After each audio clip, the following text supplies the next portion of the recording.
The North Dakota Game and Fish Department issued 53,400 deer gun licenses for this year's season, down nearly 11,000 from 2022.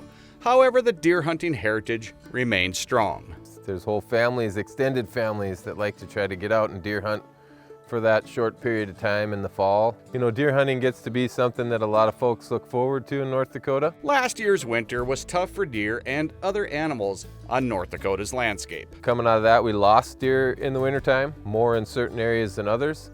But we also probably affected the ability for deer to bring off fawns, at least twins. Our goal with the license allocation that we put out was to hopefully be a little more conservative and allow the deer to maybe have a decent year. Anderson says with the EHD outbreak in central North Dakota a couple of years ago, along with last year's tough winter, hunters will notice white-tailed deer numbers are down. There will be pockets where there's good populations, and so it's just going to vary across the state. Mule deer in western North Dakota also felt the influence of last year's winter. So we had areas with really good fawn production, areas with pretty minimal fawn production. Looked like the buck-to-doe ratio was in pretty good shape, pretty stable.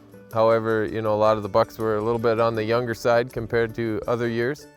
But all in all, habitat conditions in the Badlands are excellent after this year's rains and growing season that we had. And hunters might have to work a little bit harder this year to find deer. Things are looking good as far as crops being off, and so deer will be in a lot less places as far as hiding situations. And so I think if people want to put the work in, they'll be able to find a deer to harvest. For deer populations to rebound, we need a mild winter and more habitat on the landscape.